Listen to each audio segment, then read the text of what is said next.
Stage তৈরি, মঙ্গলবার উপরাষ্ট্রপতি নির্বাচন। এনডিএ প্রার্থী মহারাষ্ট্রের রাজ্যপাল সিপি রাধাকৃষ্ণন। ইন্ডিয়া মঞ্চে প্রার্থী সুপ্রিম কোর্টের প্রাক্তন বিচারপতি বি সুদর্শন রেড্ডি। 21 জুলাই জগদীপ ধনখড় ওই পদ থেকে আচমকা ইস্তফা দেওয়ায় মাঝপথে এই নির্বাচনে আয়োজন করতে হয়েছে।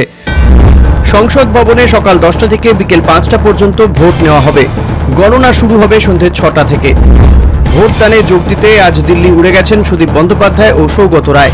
গতবার উপরাষ্ট্রপতি পদের ভোটে যোগ দেয়নি তৃণমূল, তবে এবার একজোট হয়ে লড়াইয়ে বিরোধীরা। বিরোধী প্রার্থী সুদর্শন রেড্ডি এক ভিডিও বার্তায় জানিয়েছেন, আপনারা যে সিদ্ধান্ত নিন আমি প্রস্তুত।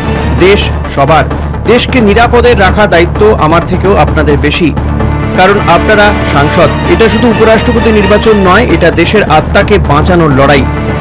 সুপ্রিম কোর্টের প্রাক্তন বিচারপতির এহেন মন্তব্যের তীব্র সমালোচনা করেছে বিজেপি। ये देखिए, देश के सोल को बचाने के लिए वो किससे मिल रहे हैं? लालू प्रसाद से। He is convicted. Justice Sudarshan Reddy, please don't talk of conscience. अंतरात्मा की बात आप न करें, और देश के आत्मा को तो बचाने की बात नहीं करें आप।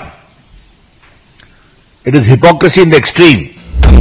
ইন্ডিয়া জোটের প্রার্থী যখন দেশ বাঁচানোর ডাক দিয়ে তাকে ভোট দেওয়ার আর্জি জানাচ্ছেন, তখন পুরো ভোটের নিরিখে এগিয়ে এনডিএ প্রার্থী সিপি রাধাকৃষ্ণন।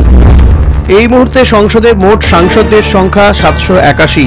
জিততে হলে দরকার 391টি ভোট। এনডিএর পক্ষে এখন আছে 425টি ভোট। বিরোধীদের দাবি ক্রস ভোটিংই বদলে দিতে পারে পরিস্থিতি। তবে বিজু জনতা দল ও বিআরএস জানিয়ে দিয়েছে তারা ভোটদান থেকে বিরত থাকবে। बीजू जनता दल ने यह निष्कर्ष लिया है कि हम होने वाले कल के उपराष्ट्रपति जी के चुनावों से हम एब्सटेन रहेंगे। এই পরিস্থিতিতে স্ট্র্যাটেজি ঠিক করতে আজ ইন্ডিয়া জোটের নেতারা বৈঠকে বসছেন। আলোচনায় হাজির থাকবেন 300-রও বেশি সাংসদ। কোনো ভোট যাতে বাতিল না হয় তার জন্য মক পোলিং সেশনে আয়োজন করেছে তারা। The opposition MPs have come to discuss the plans for tomorrow, and very positive atmosphere that I can see. Vote যাতে নষ্ট না হয় তার জন্য সাংসদদের প্রশিক্ষণ দিতে ব্যস্ত এনডিও। রবিবার থেকে তাদের শুরু হচ্ছে দুদিনের প্রশিক্ষণ শিবির।